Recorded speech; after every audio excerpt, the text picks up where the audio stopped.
48 hours. Well, it's good to know that they're making them faster. Here we are. And it's happened, man. The crazy, they had the photo came out of Maduro and his wife. I guess they picked him up. Well, the U.S. plans to run Venezuela and tap its oil reserves, Trump says, after operation to oust Maduro. What were the actual hours after an audacious military operation that plucked leader Nicolas Maduro from power and removed him from the country? President Donald Trump said Saturday the United States would run Venezuela at least temporarily and tap its vast oil reserves to sell to other nations. Well, at least they're being honest about that part. Yeah, it makes you wonder kind of what's going on. What were the exact attacks that happened? Does it say? Like, did we go kill a bunch of people? Yeah, we definitely killed some people. There were a bunch of attacks, and then there was like an elite team that went and got, that was able to kidnap Maduro. And I know, so Mike Lee, the senator, posted on Twitter that he had spoke to Marco Rubio and that Marco Rubio had said something like the other attacks were like in service of the mission to get Maduro. So like, I don't know what the, you know, taking out their defenses or something like that.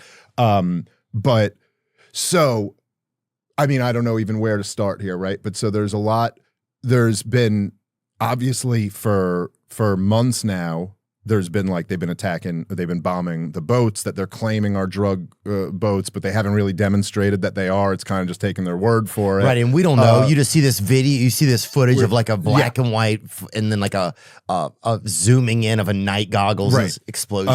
And there was that whole controversial double tap strike where they came back to kill the survivors, which there was a big controversy about, you know, because that's illegal under international law. You'd have to demonstrate that they were like still in the fight. And then there was, you know, I guess Pete Hegseth had said someone else made the decision, but then they claimed that they were still trying to get in the fight.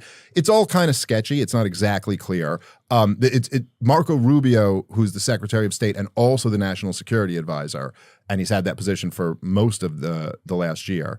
This has been his pet project for a while. He's really wanted to get rid of the Maduro regime in Venezuela.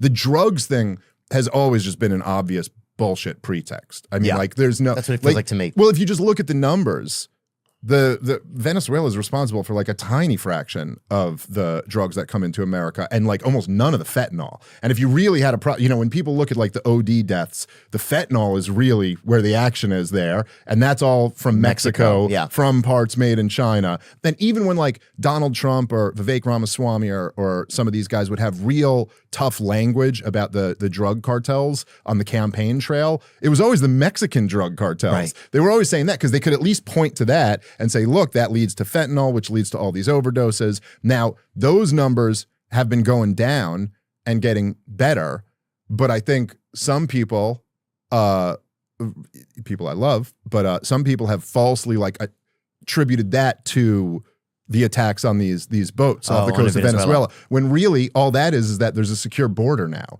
And so less of the stuff is getting in than was under Joe Biden. Oh, for sure. But so then cut to, what was it, last week, it got... well, I want to bring this up real quick. Sure, go ahead. Venezuela is involved in trafficking cocaine, but current data shows it is responsible for only a small share of the drugs that actually end up in the U.S. market, especially compared with routes through Mexico and Central America. The U.S. government classifies Venezuela as a major drug transit country, mainly for Colombia cocaine moving towards the Caribbean, Central America.